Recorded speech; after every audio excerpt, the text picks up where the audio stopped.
Hello student, dreams कोनो online classes में आपका स्वागत है। देखिए, हम पढ़ रहे थे NCERT क्लास 6 की हिस्ट्री की बुक और आपके रीड के सिलेबस के अकॉर्डिंग ये चैप्टर है। आप इसका अध्ययन कीजिए। पहले सार के रूप में अध्ययन करेंगे, उसके बाद में क्वेश्चन आंसर करेंगे और वीडियो के अंत में एग्जाम्स में आए हुए क्वेश्चन देखेंगे, जिससे आपको पता रहे कि एग्ज़ाम में क्वेश्चन कैसे आते हैं। देखिए, पीछे के अगर आप क्वेश्चन उठाकर देखेंगे तो पाएंगे कि जो आपके जिस 70 में रीट का एग्ज़ाम हुआ है उसमें जो बुकें चलती थी उन्हीं में से आपको इस चैप्टर में या इस टॉपिक में क्वेश्चन पूछे गए हैं। तो देखिए, आज का चैप्टर है कि अशोक सम्राट जिसने युद्ध का त्याग किया, और ये चैप्टर है मौर्य वंश से संबंधित। और आपके रीट के लेवल 2 में मौर्य वंश और गुप्त वंश दिया गया है, इसलिए ये चैप्टर आपके लिए काफ़ी इम्पोर्टेंट हो जाता है। स्टूडेंट, आप इसके एक एक फैक्ट को ध्यान से देखिएगा और क्वेश्चन आंसर करते वक्त उन क्वेश्चन आंसर को भी बहुत ध्यान से कीजिएगा, ताकि आपका चैप्टर है वो क्लियर हो जाए। मौर्य वंश, तो देखिए मौर्य वंश के बारे में बताया गया है। तो मौर्य वंश के संस्थापक कौन है, पहला ही क्वेश्चन बन जाता है। तो देखिए, चंद्रगुप्त मौर्य मौर्य वंश का क्या था, संस्थापक था। कितने वर्ष पहले ये जो शासन है स्थापित हुआ था, तो 2300 साल पहले। राजधानी थी पाटलिपुत्र और इसके जो आसपास के क्षेत्र थे उस पर सम्राट का सीधा क्या रहता था, नियंत्रण रहता था। चंद्रगुप्त मौर्य की सहायता किसने की थी, तो देखिए चंद्रगुप्त मौर्य है उसकी सहायता की थी चाणक्य या कौटिल्य ने। किसने की थी, चाणक्य या कौटिल्य ने। चाणक्य की पुस्तक का क्या नाम है, तो देखिए चाणक्य की पुस्तक का नाम अर्थशास्त्र है। चाणक्य ने ग्रंथ लिखा था अर्थशास्त्र, और ये राजनीति से संबंधित ग्रंथ है। साम्राज्य में बहुत से नगर थे, प्रमुख नगर थे पाटलिपुत्र, उज्जैन और तक्षशिला। देखिए, साम्राज्य में बहुत से नगर थे, लेकिन आपके चैप्टर में 3 नगर हैं, उनका उल्लेख किया गया है, पाटलिपुत्र, उज्जैन और तक्षशिला। तक्षशिला से उत्तर पश्चिम से मध्य एशिया आने जाने का मार्ग था। ये जो तक्षशिला नगर है, इससे उत्तर पश्चिम से मध्य एशिया आने जाने वाला मार्ग गुजरता था। अब आपके एक फैक्ट आया है मेगस्थनीज, तो चलिए मेगस्थनीज के बारे में जान लेते हैं। तो देखिए, मेगस्थनीज जो थे वो चंद्रगुप्त मौर्य के दरबार में थे और यूनानी शासक सेल्यूकस निकेटर के क्या थे, राजदूत थे। आपसे एक क्वेश्चन पूछा गया है रीट लेवल 2 में कि मेगस्थनीज किसके दरबारी राजदूत थे, तो वो थे चंद्रगुप्त मौर्य के दरबार में। किसने भेजा था, तो सेल्यूकस निकेटर ने। ये क्वेश्चन आपके रीट लेवल 2 की एग्जाम में पूछ लिया गया है स्टूडेंट, तो आप थोड़ा सा इसको ध्यान रख लीजिए। आगे बढ़ते हैं। देखिए, आपके क्लियर मेंशन है मौर्य प्रशासन। क्या है, मौर्य प्रशासन। तो देखिए, मौर्य प्रशासन की विशेषताएं क्या क्या दी गई हैं आपके चैप्टर में। यहाँ से आपके लिए क्वेश्चन बन सकता है स्टूडेंट कि मौर्य साम्राज्य बहुत बड़ा था। ये फैक्ट है कि मौर्य साम्राज्य तो बहुत बड़ा था। पाटलिपुत्र व आसपास के इलाकों में जो राजा था उसका सीधा क्या था, नियंत्रण था। कर इकट्ठा करने के लिए राजा अधिकारियों की क्या करते थे, नियुक्ति करते थे। मौर्य साम्राज्य के भीतर ही छोटे प्रांत थे और जो तक्षशिला, उज्जैनी जैसी प्रांतीय राजधानियां हैं उनसे क्या किया जाता था, शासन किया जाता था। राजकुमारों का राज्यपाल या गवर्नर बनाकर भेजा जाता था। जो राजकुमार होते थे उनको यहाँ गवर्नर बनाकर भेजा जाता था।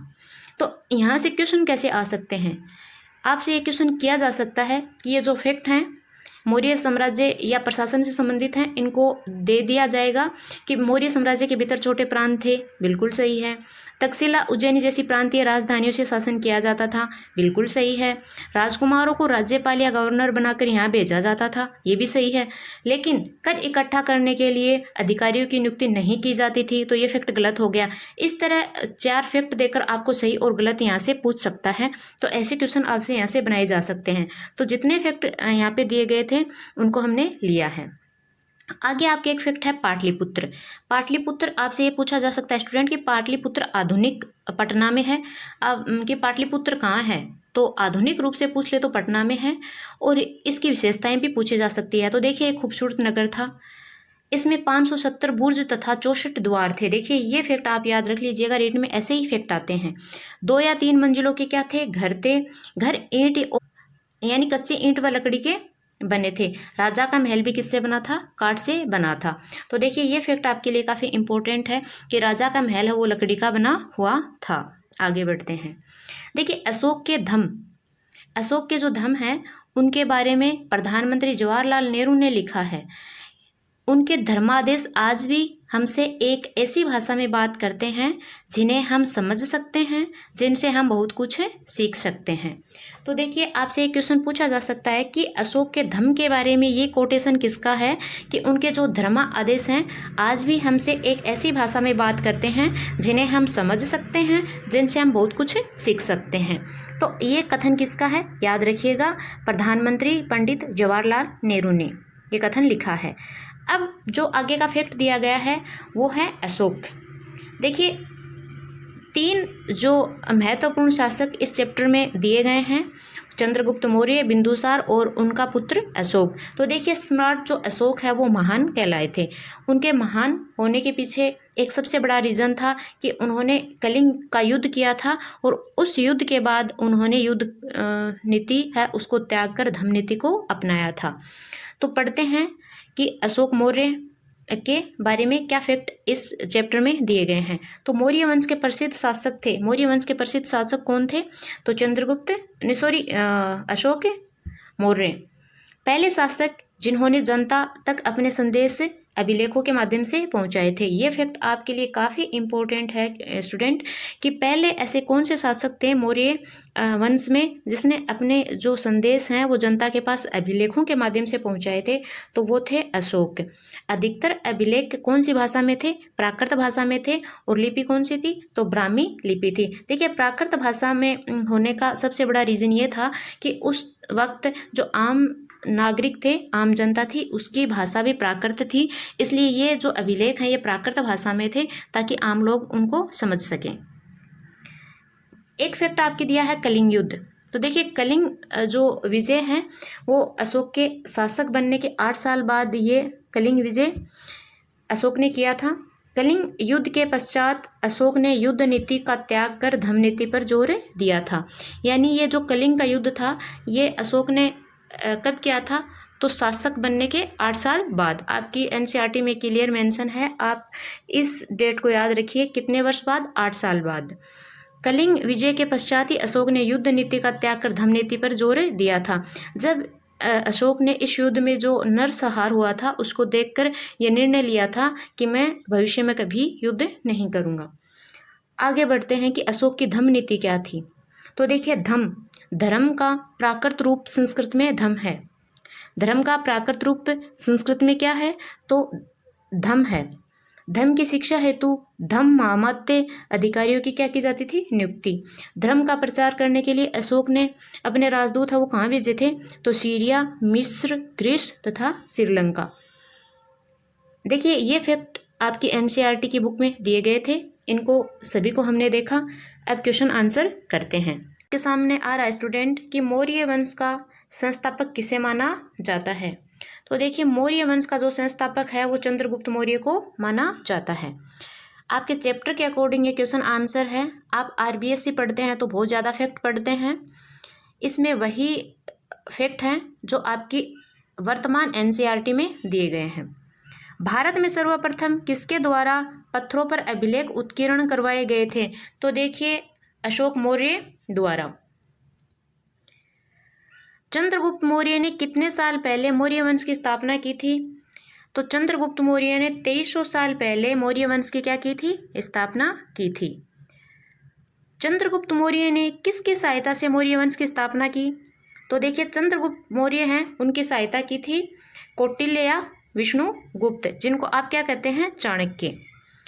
अर्थशास्त्र ग्रंथ या पुस्तक के रचयिता कौन है? तो देखिए अर्थशास्त्र है वो कौटिल्य की पुस्तक है। ये वेरी इंपॉर्टेंट क्वेश्चन है, यहाँ से एग्जाम में आपसे क्वेश्चन पूछ लिया गया है स्टूडेंट रीट के एग्जाम में कि अर्थशास्त्र है उसके रचयिता कौन है? तो कौटिल्य या चाणक्य। अर्थशास्त्र के अनुसार उत्तर पश्चिम क्षेत्र किस धातु के लिए प्रसिद्ध था? तो देखिए अर्थशास्त्र में इनका वर्णन दिया गया है और उनके अनुसार जो उत्तर पश्चिम क्षेत्र था वो सोने व कीमती धातु यानी कीमती पत्थरों के लिए जाना जाता था। जो पीछे के एग्ज़ाम्स हैं रीट की हुई हैं उनमें आए हुए क्वेश्चन है, यानी प्रीवियस ईयर क्वेश्चन हैं, कुछ देख लेते हैं उनको। देखिए आप करने की कोशिश भी कीजिएगा और देखिए कि आपके एग्ज़ाम में क्वेश्चन कैसे आते हैं।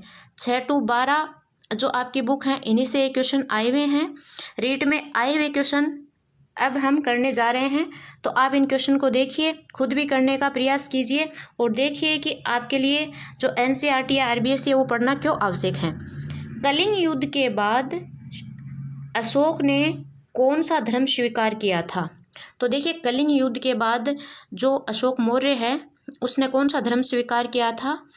तो आप बताइए, बौद्ध धर्म स्वीकार किया था, या फिर जैन धर्म स्वीकार किया था, या फिर ईसाई धर्म स्वीकार किया था, या फिर हिंदू धर्म स्वीकार किया था?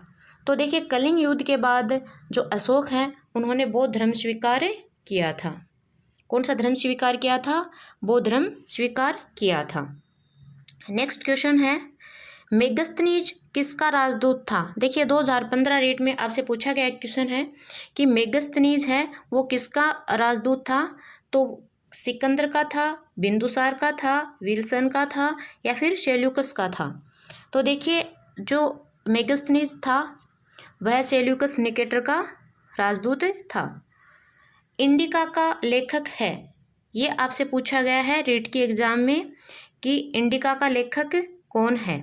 तो देखिए इंडिका का जो लेखक है वो है मेगस्थनीज। कौन है? मेगस्थनीज। इंडिका किसकी पुस्तक है? तो मेगस्थनीज की। रट लीजिए, क्वेश्चन आए हुए हैं, कई बार पीछे के क्वेश्चन एग्जाम में रिपीट हो जाते हैं। सम्राट अशोक के किस वृहद शिलालेख में पड़ोसी देशों का वर्णन है? तो देखिए 13वें अभिलेख में जो अशोक है उसके शिलालेख हैं उनमें पड़ोसी देशों का वर्णन है। नेक्स्ट क्वेश्चन आपके लिए है, भारत का राष्ट्रीय चिन्ह लिया गया है। देखिए भारत का जो राष्ट्रीय चिन्ह है वो कहाँ से लिया गया है?